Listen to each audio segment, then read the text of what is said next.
Hey everybody, it's PJ from Wisconsin Air Gunners. In this video, we meet with Tyler Patner of AirVenturi and Pyramid Air to talk about the Avenge-X Modular PCP rifle. If you enjoy this content, please like and subscribe, as I'll be filming more videos as the week goes on. Everybody, we're talking to Tyler Patner of AirVenturi. You may know him from the Pyramid Air Insider, amongst other things. And he is going to talk to us about a brand new rifle coming forward that is not the Avenger-X. It is the Avenge-X. Avenge-X. Yep, There's a hyphen. Got that right here. Got to You can hyphenate see it. the hyphen right there. Yes. What are we looking at, Tyler? So the Avenge-X is AirVenturi's first modular platform. So this is not an Avenger. This thing does a lot of stuff that an Avenger does not and really cannot do. So what we're looking at here is kind of your entry-level version. This is our synthetic classic tube model, 4350 PSI. Let's just start at the front for the folks at home. Of course, we're maintaining that quick disconnect fitting right there. We know that's important and does fill the 300 bar still. And then we do 300 bar. 300 bar, yep, Right. You got it. And then we also have a half 20 thread on the end there. I'll leave it on there. And one of the things we've added actually after receiving a lot of feedback on the Avenger itself is there's actually an internal baffle stack here that does capture the end of the barrel and helps center it within the shroud. So that was an important addition we wanted to make because we know a lot of you guys are running systems that do just that in your Avenger.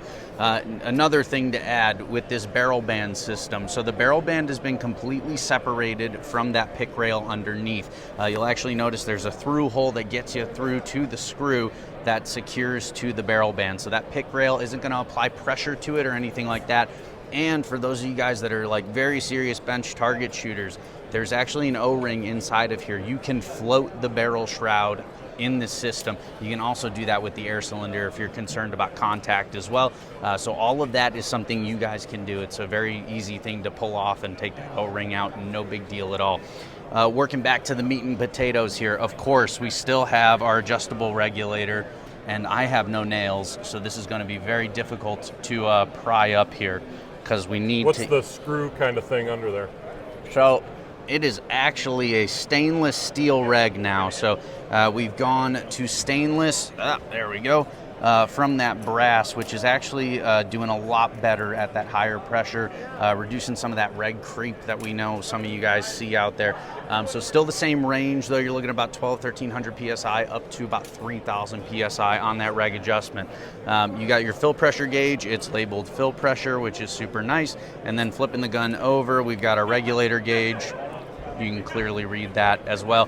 Degassing screw on the left-hand side of all of these models also. Now, here's the big upgrade, all right? So you still have your hammer spring adjustment at the back of all of these actions, but we've added a transfer port adjustment. It's a two-position, so you've got a high setting and a low setting.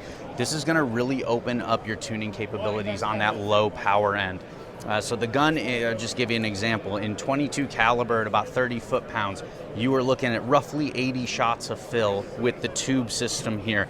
But that's at 30 foot-pounds. So you want to tune this down, think of all the shots you're going to get, right?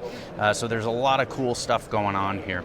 Side lever action, and for you lefties out there, we've made that reversible, so you can switch that over if you so choose. Like I said, hammer spring adjuster at the back of the action as well. Still got the two-stage trigger, and one thing about this breech block, this is all one solid piece. So no more screw-on sections, none of that. This is all made out of one piece, so it's going to be very solid for you.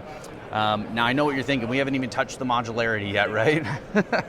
So you see these two screws here, you take those two screws out, you can actually slide the entire shrouded barrel assembly off of the gun. You see that hole inside of your bolt probe there? You can go ahead and unscrew that, and then you can go ahead and change calibers. So the entire system is caliber interchangeable, 177, 22, and 25. And we're not done there. So I'll show you another version. So let's say that's not enough shooting for you, or you want to go with a 25 and you want to crank this bad boy up. Well, you're probably going to want to check out the bottle. So this is also a 300 bar bottle system with a QD on the end of it as well. Boom, there you go. Screws right into the same block. So switching between an air tube and the bottle is pretty simple. You're going to be able to do it yourself without really any issues. So we've got if I buy the tube version, because I imagine there's a price difference. Correct, yes. But I want to upgrade to the bottle. Yep. You're saying I can do that? Absolutely. Yep. So now there's some considerations to be made there, of course, because you're going to need probably a new stock depending on which version of the gun you get, and you're also going to need a new barrel band, but it's all going to be sold as a kit together. So you're going to be able to switch from any of those stock styles to whatever you want down the road at will, pretty much. So it's going to be a good system for those of you that are interested in doing that. I see you have a single shot tray. Yep. This one's set up in 177. Correct, and we do also, it's going to come with the magazine as well. You're talking about the same magazines as the Avenger right now. I'll tell you, Paul, because I like you, okay? I may be working on something else for that. We'll see. We'll see. I can't promise you anything, but we are working on looking to expand that capacity a little bit. Whether that's going to be something that's sold as standard with the rifle or, as an add-on or something you purchase later, we shall see. Man, what else? And is the fill on the bottle gun the same as the fill? Yep. So both 300 bar? Both 300 bar. And the difference there, so I referenced 80 shots at 30 foot-pounds before. You are looking at 180 shots out of the bottle, roughly. I mean, this is, when I tested it. So, there may be a little bit of variance in there depending on how you tune it, of course. I think it was closer to 32 foot-pounds, but it's a whole other story. So shot counts are very high with this bottle system. Finding a bottle out there that was 300 bar capable, maintaining that quick disconnect, took us some time, but once we found it, it was like, let's go. What's the capacity on that bottle? It's a 390 cc bottle. So I understand by common air gunner standards, 390 cc's is not a ton. But trust me when I say this is more than enough. And if you haven't gotten it already, this is not where we're stopping, folks. So we've got a couple bullpup versions, and you can tell the tube version of that bullpup is a much shorter, more compact version, right about 33 inches. The bottle version that you're seeing here is more of a semi-bullpup. I think this is the sleeper for me, man. I think people are going to dig this. I picked that up right away. I like that semi-bullpup. You still have a cocking handle right in close proximity where your hand is. I think that's a really very pointable, really nice. And it keeps the scope low as well, which something that I think a lot of folks want. So then we do have a tactical version as well. My tube model has disappeared somewhere, but the tactical bottle version is a really much lighter weight option than the wood stocks, obviously. So that's really nice. Again, all AR compatible parts there. So your grip and butt stock are going to be interchangeable with other AR goodies if you want to go that route. You want to throw a Saber tactical thumb up grip or something like that on this guy, you're going to be able to do that without a problem. You are not going to be able to switch out the buffer tube, I'll tell you that now. But any of your other AR style butt stocks are going to be able to swap onto this buffer tube. It's a commercial buffer tube, so it'll fit a whole bunch of stuff there on the market. Is the barrel band set up where you can make those changes either to have the O-ring intake? Is it all the same on the tactical? Correct, every version of this is exactly the same. The attachments for some of the barrel bands are a little bit different, but obviously when you buy a specific gun setup or a kit to switch it over to something, it's going to have all those parts in there already.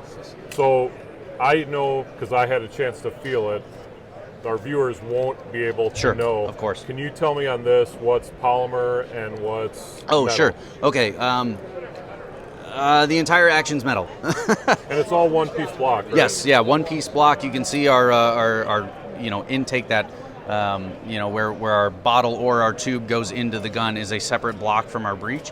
But in terms of that rigidity and being a solid one-piece setup, this is, guys, if you weren't happy with the Avenger at that level, this is going to do it for you. Trust me. You're going to like this a lot. How about the front pick rail and then back through? Talk to me about that. All metal, so both versions, the tube and the bottle, all metal pick rail. The stock itself is going to be a polymer, very similar polymer that we see on the Avenger bullpup, so that nice higher grade polymer. Same thing with the butt stock. grip, all of it's going to be that nice high grade. This piece here at the back is actually metal, so that you're not having a weak connection point with plastic right there. So yeah, man, this thing is a beast as well from a power perspective. Just kind of cranking the adjustments up in 25 cal, you're looking at about 60 foot-pounds at the max. Now that's with 34 grain pellets, so maybe some slugs are going to be able to produce a little bit more.